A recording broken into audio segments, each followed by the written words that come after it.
ಎಲ್ಲರಿಗೂ ನಮಸ್ಕಾರ. Welcome to Ram civils academy. ಇವತ್ತು ನಾವು ಏಪ್ರಿಲ್ 1, 2019 ಕರೆಂಟ್ ಅಫೇರ್ಸ್ನ ನೋಡ್ಕೊಳ್ಳೋಣ.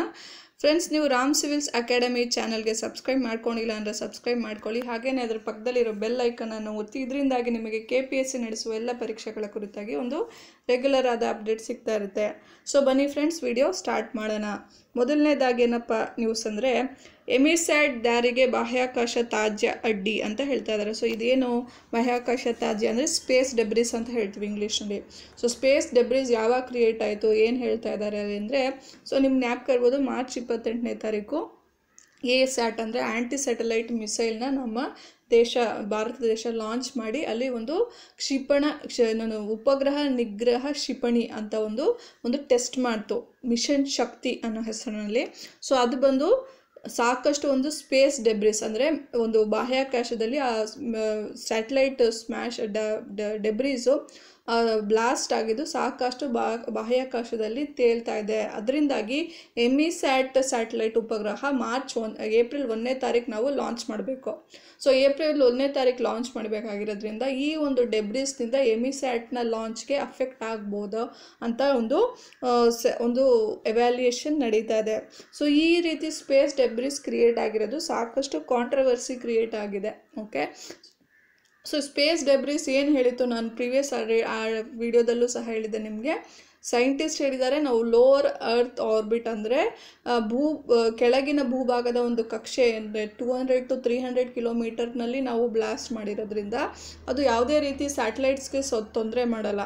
ಓಕೆ, ಸೊ ಇನ್ನೊಂದು ಏನು ಪಾಯಿಂಟಪ್ಪ ಅಂದರೆ, ವಿತಿನ್ 1 week to 15 days ಆ ತ್ಯಾಜ್ಯಗಳೆಲ್ಲ ಉರಿದು ಭೂಮಿಗೆ ಬಿದ್ದುಬಿಡುತ್ತೆ. ಸೊ ಇದು ನಮ್ಮ ಸೈಂಟಿಸ್ಟ್ಗಳು ಹೇಳಿರೋ ಮಾತು. ಸೊ ಇದನ್ನು ನೀವು ಜ್ಞಾಪಕ ಇಟ್ಕೊಳ್ಳಿ. ಸೊ ನೆಕ್ಸ್ಟ್ ಏನಪ್ಪ ಅಂದರೆ, ಇಂದು ಆಗಸದಲ್ಲಿ ಇಸ್ರೋ ತ್ರಿವಿಕ್ರಮ ಅಂದರೆ ಮೊದಲ ಬಾರಿಗೆ 3 ಕಕ್ಷೆಗಳಲ್ಲಿ ಇಸ್ರೋ ಕಸರತ್ತು ಅಂದರೆ ಎಮಿಸ್ಯಾಟ್ ಸ್ಯಾಟಲೈಟ್ ಬಗ್ಗೆ ಇಲ್ಲಿ ಹೇಳ್ತಾ ಇದ್ದಾರೆ. ಸೊ ಎಮಿಸ್ಯಾಟ್ ಸ್ಯಾಟಲೈಟು ಏನದು ಒಂದು 3 ಇಂಪಾರ್ಟೆಂಟ್ ಪಾಯಿಂಟ್ಸ್ ನೀವು ಜ್ಞಾಪಕ ಇಟ್ಕೊಳ್ಳಿ. ಸೊ ಏನದು ಇಂಪಾರ್ಟೆಂಟ್ ಅಂದರೆ, ಇದೊಂದು ಎಲೆಕ್ಟ್ರಾನಿಕ್ ರಾಡಾರ್ ಸ್ಯಾಟಲೈಟ್ ಅಂದರೆ ಎಲೆಕ್ಟ್ರಾನಿಕ್ ಗುಪ್ತಚರ ಉಪಗ್ರಹ. ಅಂದರೆ ಬೇರೆ ದೇಶದ ಒಂದು ರಾಡಾರ್ ಸೆನ್ಸಿಂಗ್ ಅಂದರೆ ಬೇರೆ ದೇಶದ ಒಂದು ರಾಡಾರ್ ಸ್ಯಾಟಲೈಟ್ಸ್ನ ಸೆನ್ಸಿಂಗ್ ಮಾಡಲಿಕ್ಕೆ ಒಂದು ಸ್ಪೈ ಸ್ಯಾಟಲೈಟ್ ಅಂತಲೂ ಹೇಳ್ಬೋದು. ಸೊ ಎಮಿಸ್ಯಾಟ್ ಉಪಗ್ರಹ ಇದನ್ನು ಬಂದು ಇಸ್ರೋ ಏಪ್ರಿಲ್ 1 ಶ್ರೀಹರಿಕೋಟಾದ ಸತೀಶ್ ಧವನ್ ಸ್ಪೇಸ್ ಸೆಂಟರಿಂದ ಲಾಂಚ್ ಮಾಡಲಿದೆ. ಹಾಗೆಯೇ ಇದನ್ನು ಅಭಿವೃದ್ಧಿಪಡಿಸಿರೋದು ನಮ್ಮ DRDO ರಕ್ಷಣಾ ಸಂಶೋಧನೆ ಮತ್ತು ಅಭಿವೃದ್ಧಿ ಸಂಸ್ಥೆ DRDO ಇದನ್ನು ಅಭಿವೃದ್ಧಿಪಡಿಸಿ, ಆದರೆ ಉಡಾವಣೆ ಮಾಡ್ತಾ ಇರೋದು ಇಸ್ರೋ. ಸೊ ಇಸ್ರೋದ PSLV C-45 ಉಡಾಹಕ ಅಂದರೆ ಸ್ಪೇಸ್ ಲಾಂಚ್ ವೆಹಿಕಲ್ ಬಂದು ಎಮಿಸ್ಯಾಟ್ ಜೊತೆ 28 ನ್ಯಾನೋ ಉಪಗ್ರಹ ಅಂದರೆ ನ್ಯಾನೋ ಸ್ಯಾಟಲೈಟ್ಗಳನ್ನು ಸಹ ಇದನ್ನು ಉಡಾವಣೆ ಮಾಡಲಿದೆ.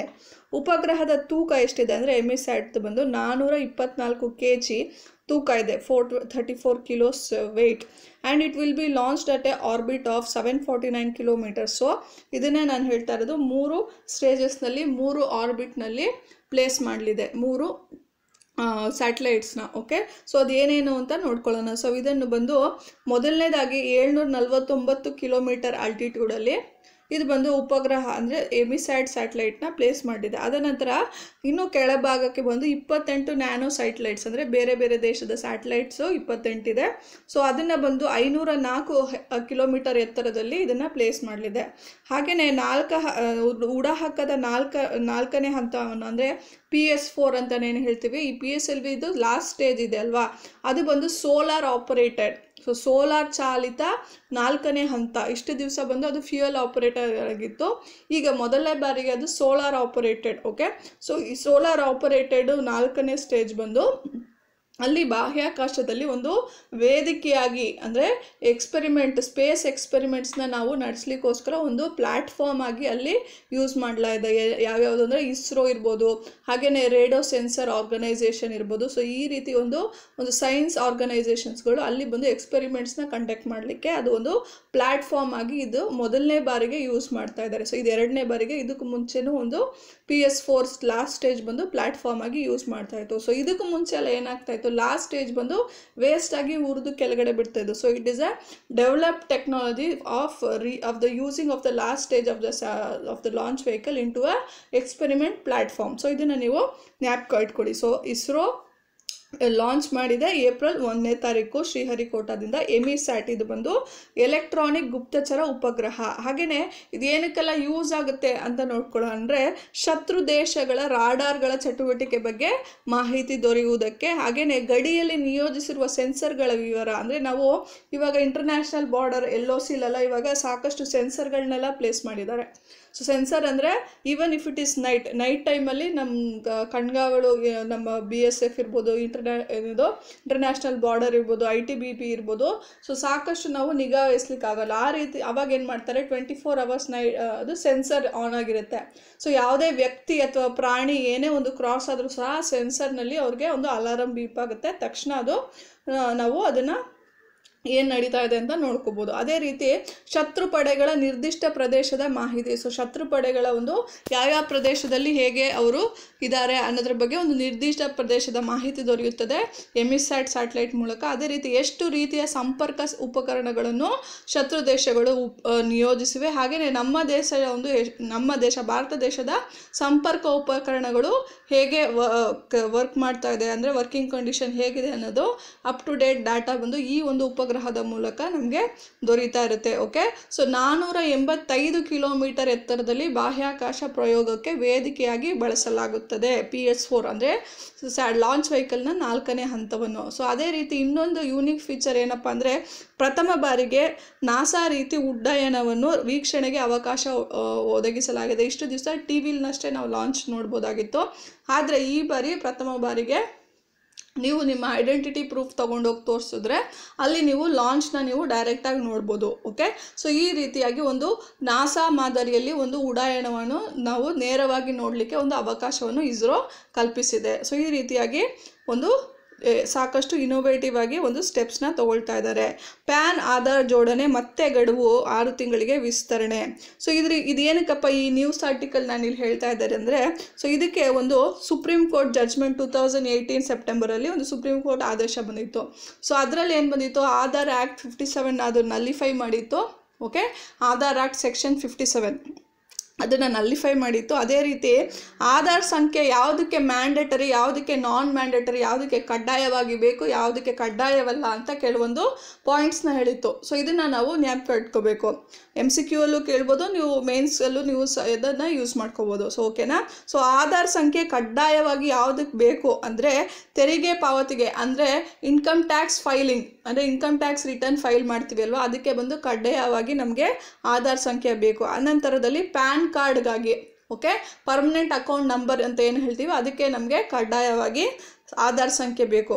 ಯಾವುದಕ್ಕೆ ಆಧಾರ್ ಸಂಖ್ಯೆ ಕಡ್ಡಾಯವಲ್ಲ ಅಂದರೆ ಶಾಲಾ ದಾಖಲಾತಿಗಾಗಿ, not compulsory for school admission, CBSE NEET and UGC examinations. Okay, ಹಾಗೆಯೇ ಮೊಬೈಲ್ ಸೇವೆ. ಸೊ ಪ್ರೈವೇಟ್ ಕಂಪನೀಸ್ನ ಮೊಬೈಲ್ ಸೇವೆ ಪಡೆಯಲು ಯಾವುದೇ ರೀತಿಯ ಒಂದು ಆಧಾರ್ ಸಂಖ್ಯೆ ಕಡ್ಡಾಯವಲ್ಲ. ಹಾಗೆಯೇ ಬ್ಯಾಂಕ್ ಖಾತೆಗೆ ಜೋಡಣೆ ಮಾಡಲೇಬೇಕು ಅಂತ ಯಾವುದೇ ಬ್ಯಾಂಕು ನಿರ್ಬಂಧ ಹೇರುವಂತಿಲ್ಲ. ಸೊ ಇದು ಬಂದು ಈ ಪಾಯಿಂಟ್ಸ್ನ ನೀವು ಜ್ಞಾಪಕ ಇಟ್ಕೊಳ್ಳಿ. ಸೆಪ್ಟೆಂಬರ್ 2018ರಲ್ಲಿ ಈ ಜಡ್ಜ್ಮೆಂಟ್ ಬಂದಿತ್ತು. ಸುಪ್ರೀಂ ಕೋರ್ಟ್ನ 5 ಜಡ್ಜಸ್ ಬೆಂಚ್ ಬಂದು ಇದನ್ನು ಒಂದು ಜಡ್ಜ್ಮೆಂಟ್ ಕೊಟ್ಟಿತ್ತು. ಸೊ ಅದನ್ನು ಬೇಸ್ ಮಾಡಿ ಇವಾಗ ನಿಮಗೆ ಪ್ಯಾನ್ ಆಧಾರ್ ಜೋಡಣೆ ಗಡುವು 6 ತಿಂಗಳು ವಿಸ್ತರಣೆ ಆಗಿದೆ ಅಂತ ಇಲ್ಲಿ ಹೇಳಿದೆ. ಓಕೆ, ಇದನ್ನು ನೀವು ಜ್ಞಾಪಕ ಇಟ್ಕೊಳ್ಳಿ. ಸೊ ನೆಕ್ಸ್ಟ್ ಏನಪ್ಪ ಅಂದರೆ ಬಜೆಟ್ ಘೋಷಣೆ ಇಂದಿನಿಂದ ಜಾರಿ. ಸೊ ನಿಮಗೆಲ್ಲ ಗೊತ್ತಿರ್ಬೋದು, ಇಂಟರಿಮ್ ಬಜೆಟ್ ಅಂದರೆ ಕೇಂದ್ರ ಮಧ್ಯಂತರ ಬಜೆಟ್ 2019-20 ಬಂದು ಫೆಬ್ರವರಿ 1ನೇ ತಾರೀಕು ಹಂಗಾಮಿ ವಿತ್ತ ಸಚಿವರಾಗಿದ್ದ ಪಿಯೂಷ್ ಗೋಯಲ್ರಿಂದ ಮಂಡನೆಯಾಗಿತ್ತು. ಏನಕ್ಕಪ್ಪ ಅಂದರೆ ಆವಾಗ ಫೈನಾನ್ಸ್ ಮಿನಿಸ್ಟರ್ ಅರುಣ್ ಜೇಟ್ಲಿ ಅವರು he was not feeling well, ಅನಾರೋಗ್ಯದ ಹಿನ್ನೆಲೆಯಲ್ಲಿ ವಿತ್ತ ಸಚಿವರಾಗಿದ್ದ ರೈಲ್ವೆ ಮಿನಿಸ್ಟರ್ ಪಿಯೂಷ್ ಗೋಯಲ್ ಅವರು ಆಗ ಹಂಗಾಮಿ ಆಗಿ ನೇಮಕ ಮಾಡಲ್ಪಟ್ಟಿದ್ದರು. ಅವರು ಬಂದು ಈ ಒಂದು ಬಜೆಟ್ 2019-20 ಇಂಟರಿಮ್ ಬಜೆಟ್ನ ಅವರು ಪ್ರೆಸೆಂಟ್ ಮಾಡಿದರು. ಅದೇ ರೀತಿ ಕೇಂದ್ರ ಸರ್ಕಾರದ ಬಳಿ ಪೂರ್ಣ ವಾರ್ಷಿಕ ಬಜೆಟ್ ಮಂಡಿಸಲು ಸಮಯದ ಕೊರತೆ ಇದ್ದು ಅಥವಾ ಚುನಾವಣೆ ಹತ್ತಿರದಲ್ಲಿದ್ದರೆ, ಓಕೆ, ಆಗ ಆಡಳಿತ ಸರ್ಕಾರ ಉಳಿದ ಸಮಯದ ಖರ್ಚಿಗೆ ಸಂಸತ್ತಿನ ಅನುಮತಿಯನ್ನು ಕೇಳುತ್ತದೆ. ಸೊ ಇದು ಬಂದು ಮಧ್ಯಂತರ ಬಜೆಟ್ ಅಂದರೆ ಏನು ಅಂತ ಇಲ್ಲಿ ಹೇಳ್ತಾ ಇದ್ದೀನಿ. ಓಕೆ, ಸೊ ನಮಗೆ ಟೈಮ್ ಇಲ್ಲ ಕಂಪ್ಲೀಟ್ ಆ್ಯನ್ಯುಯಲ್ ಬಜೆಟ್ ಮಾಡಲಿಕ್ಕೆ, ಹಾಗೆಯೇ ಎಲೆಕ್ಷನ್ ಇಯರು. ಸೊ ಇದೆರಡು ಕಂಡೀಷನ್ಸ್ನಿಂದಾಗಿ ಈಗ ಇಂಟರಿಮ್ ಬಜೆಟು ಪ್ರಪೋಸ್ ಮಾಡಿದ್ದಾರೆ. ಸೊ ಹಾಗಾದರೆ ಏನೆಲ್ಲ ಒಂದು ಇಂದಿನಿಂದ ಏನೇನು ಏಪ್ರಿಲ್ 1 ಫೈನಾನ್ಷಿಯಲ್ ಇಯರಿಂದ ಏನೇನು ಜಾರಿಗೆ ಬರ್ತಾ ಇದೆ ಅಂದರೆ, ಮೊದಲನೇದಾಗಿ 5 ಲಕ್ಷವರೆಗಿನ ಒಂದು ಇನ್ಕಮ್ ಬಂದಿರೋರು ಒಂದು ಆದಾಯ ತೆರಿಗೆ ಪಾವತಿಸುವಂತಿಲ್ಲ. ಸೊ ಇಷ್ಟು ವರ್ಷದವರೆಗೆ ಏನಿತ್ತಂದರೆ 5 ಲಕ್ಷದವರೆಗೆ ನಿಮಗೆ ಇನ್ಕಮ್ ಟ್ಯಾಕ್ಸ್ ಇದ್ದರೆ ನೀವು ವಾರ್ಷಿಕವಾಗಿ 13,000 ರೂಪಾಯಿ ಒಂದು ಇನ್ಕಮ್ ಟ್ಯಾಕ್ಸ್ನ ಪೇ ಮಾಡಬೇಕಾಗಿತ್ತು. ಸೊ ಈ ವರ್ಷದಿಂದ ಅದನ್ನು ಕ್ಯಾನ್ಸಲ್ ಮಾಡಿದ್ದಾರೆ. ಅದೇ ರೀತಿ ಅಂಚೆ ಕಚೇರಿಯ 40,000 ರೂವರೆಗಿನ ಉಳಿತಾಯದ ಹಣಕ್ಕಿನ್ನು TDS tax at deduction source ಅದನ್ನು ನೀವು ಪಾವತಿ ಮಾಡೋಂಗಿಲ್ಲ. ಹಾಗೆ ನಂತರ ಮನೆ ಬಾಡಿಗೆಗೆ TDS ಮಿತಿ 1 ಲಕ್ಷ ರೂನಿಂದ 2.4 ಲಕ್ಷ ರೂಗೆ ಏರಿಕೆ. ನಿರ್ಮಾಣ ಹಂತದ ಫ್ಲ್ಯಾಟ್ಗಳಿಗೆ ಇನ್ನೂ ಕೇವಲ 5% GST. ಹಾಗಂದರೆ ನಮಗೆ ಫ್ಲ್ಯಾಟ್ಸ್ ಅಂದರೆ ಅಪಾರ್ಟ್ಮೆಂಟ್ಸ್ ಬಂದು ಕಮ್ಮಿ ಬೆಲೆಗೆ ಸಿಗಲಿದೆ. ಅದೇ ನಂತರ ಕ್ಯಾಪಿಟಲ್ ಗೇನ್ ತೆರಿಗೆ ಉಳಿಸಲು 2 ಮನೆ ಖರೀದಿಸಲು ಅವಕಾಶ. 2 ಕೋಟಿವರೆಗಿನ ಕ್ಯಾಪಿಟಲ್ ಗೇನ್ಗೆ ಅನ್ವಯ. ಅಂದರೆ ನಿಮಗೆ ಇದುವರೆಗೂ ಒಂದೇ ಮನೆ ಇದ್ರೇ ನಿಮಗೆ ಕ್ಯಾಪಿಟಲ್ ಗೇನ್ಸ್ ಟ್ಯಾಕ್ಸ್ ಇತ್ತು. ಇವಾಗ ನೀವು 2ನೇ ಮನೆಯೂ ಸಹ ತಗೋಬೋದು ಕ್ಯಾಪಿಟಲ್ ಗೇನ್ ಟ್ಯಾಕ್ಸ್ಗೋಸ್ಕರ. ಅದೇ ರೀತಿ ಷೇರುಗಳನ್ನು ವರ್ಗಾಯಿಸಬೇಕಂದರೆ ಡಿಮ್ಯಾಟ್ ಅಕೌಂಟು ಕಡ್ಡಾಯ. ಸೊ ಫಿಸಿಕಲಿ ನಾವು ಶೇರ್ಸ್ನ ಟ್ರಾನ್ಸ್ಫರ್ ಮಾಡೋಂಗಿಲ್ಲ ಒಬ್ಬರಿಂದ ಒಬ್ಬರಿಗೆ. You have to transfer the shares only through a demat account. Okay, next ಏನಪ್ಪ, ಕಾರು ಬೈಕ್ ಸೇರಿದಂತೆ ಹಲವು ಮೋಟಾರು ವಾಹನಗಳ ದರ ಏರಿಕೆ ಆಗುತ್ತೆ. ಸೊ ಇದೆಲ್ಲ ಬಂದು ಈ ಏಪ್ರಿಲ್ 1 ಬಜೆಟ್ ಘೋಷಣೆ ಜಾರಿಯಾಗಲಿದೆ. ಇದನ್ನು ನೀವು ಜ್ಞಾಪಕ ಇಟ್ಕೋಬೇಕು. ಎಕನಾಮಿಕ್ಸ್ GS3 ಪೇಪರಲ್ಲಿ ಕೇಳ್ಬೋದು. ಸೊ ನೆಕ್ಸ್ಟ್ ಏನಪ್ಪ ಅಂದರೆ ಹೆಚ್ಚಲಿದೆ ಸ್ಪ್ಯಾಮ್ಗಳ ಹಾವಳಿ. ಸೊ ಭಾರತದಲ್ಲಿ ಮೊಬೈಲ್ ಬಳಕೆದಾರರು ಅನಗತ್ಯ SMS ಮೂಲಕ ಕಿರಿಕಿರಿ ಎದುರಿಸುತ್ತಲೇ ಇರುತ್ತಾರೆ. ಹೀಗಿದ್ದರೂ ಸಹ ಡು ನಾಟ್ ಡಿಸ್ಟರ್ಬ್ಗಳಲ್ಲಿ ಅವರು ನೋಂದಣಿ ಮಾಡಿಕೊಂಡಿದ್ದರೂ ಅವರಿಗೆ ಸ್ಪ್ಯಾಮ್ SMS ಕಿರಿಕಿರಿ ಬರ್ತಾನೆ ಇರುತ್ತೆ. ಸೊ ಈ ರೀತಿ ಒಂದು SMS ಪ್ರತಿದಿನ ಇಲ್ಲಾಂದ್ರೂ ಒಂದು 5ರಿಂದ 6 ಬರ್ತಾನೆ ಇರುತ್ತೆ. ಸೊ ಇತ್ತೀಚೆಗೆ ಒಂದು ಲೋಕಲ್ ಸರ್ಕಲ್ಸ್ ಅನ್ನೋ ಒಂದು ಸಂಸ್ಥೆ ಒಂದು ರಿಪೋರ್ಟ್ನ ಬಿಡುಗಡೆ ಮಾಡಿದೆ. ಸೊ ಈ ರಿಪೋರ್ಟ್ನ ಪ್ರಕಾರ ಒಂದು ತಿಂಗಳಿಗೆ ಸರಾಸರಿಯಾಗಿ 12,000 ಕೋಟಿ SMS ಒಂದು ವರ್ಗಾವಣೆ ಆಗುತ್ತೆ. ಅದೇ ರೀತಿ ಚುನಾವಣೆ ಸಂದರ್ಭದಲ್ಲಿ ಈ ಒಂದು ಹೆಚ್ಚು ಅಂದರೆ ಆಲ್ಮೋಸ್ಟ್ ಟ್ರಿಪಲ್ ಆಗುತ್ತೆ ಅಂತ ಈ ಸಂಖ್ಯೆ ಹೇಳ್ತಾ ಇದ್ದಾರೆ. ಸೊ ಯಾವ ಸೆಕ್ಷನ್ಗಳಲ್ಲಿ ಈ ಸ್ಪ್ಯಾಮ್ SMS ಜಾಸ್ತಿ ಇದೆ ಅಂದರೆ ರಿಯಲ್ ಎಸ್ಟೇಟು, ಇನ್ಶೂರೆನ್ಸು ಮತ್ತು ಬ್ಯಾಂಕಿಂಗ್ ಕ್ಷೇತ್ರಗಳಲ್ಲಿ ಈ ಒಂದು ಸ್ಪ್ಯಾಮ್ SMS ಅತಿ ಹೆಚ್ಚಾಗಿದೆ. ಅದೇ ರೀತಿ ಟ್ರಾಯ್ ರೂಲ್ಸ್ನ ಪ್ರಕಾರ, okay, telecom regulatory authority of India rules ಪ್ರಕಾರ ಅನಗತ್ಯವಾಗಿ SMS ಕಳಿಸುವುದು ಅಪರಾಧ. ಡು ನಾಟ್ ಡಿಸ್ಟರ್ಬ್ ಝೋನಲ್ಲಿ ಇದ್ದರೆ ಅವ್ರಿಗೆ ಹಾಗಿದ್ರೂ ಸಹ SMS ಬರ್ತಾನೆ ಇರುತ್ತೆ. ಸೊ ಅದು ಬಂದರೂ it is a violation of the rules. ಆಗಿದ್ರೂ ಸಹ SMS ಬರ್ತಾನೆ ಇರುತ್ತೆ. ಸೊ ಇದನ್ನು ನೀವು ಜ್ಞಾಪಕ ಇಟ್ಕೊಳ್ಳಿ. ಗ್ರಂಥಾಲಯಗಳಿಗೆ ಡಿಜಿಟಲ್ ಸ್ಪರ್ಶ. ಸೊ ಈ ಲೈಬ್ರರಿ ಡಿಪಾರ್ಟ್ಮೆಂಟ್ ಬಂದು ಒಂದು ಡಿಜಿಟಲ್ ಇದು ಮಾಡಬೇಕು. ಅಲ್ಲಿರೋ ಬುಕ್ಸು ಹಾಗೆಯೇ ನೋಟ್ಸ್ ಅದನ್ನೆಲ್ಲ ಡಿಜಿಟಲೀಕರಣ ಮಾಡಿ ಸಾಫ್ಟ್ ಕಾಪಿ ಒದಗಿಸಬೇಕು ಸ್ಟೂಡೆಂಟ್ಸ್ಗೋಸ್ಕರ ಅಂತ ಇದೊಂದು ಲೈಬ್ರರಿ ಡಿಪಾರ್ಟ್ಮೆಂಟು ಸ್ಟೆಪ್ ತೊಗೊಂಡಿದೆ. ಇದು ಬಂದು 30 ಜಿಲ್ಲೆ ಗ್ರಂಥಾಲಯಗಳು, 27 ನಗರ ಗ್ರಂಥಾಲಯಗಳು ಹಾಗೂ 176 ತಾಲೂಕು ಗ್ರಂಥಾಲಯಗಳನ್ನು ಈ ಮೇಲ್ದರ್ಜೆಗೆ ಏರಿಸಲಾಗುತ್ತಿದೆ ಡಿಜಿಟಲ್ ರೈಟ್ ಮ್ಯಾನೇಜ್ಮೆಂಟ್ ತಂತ್ರಾಂಶದ ಮೂಲಕ.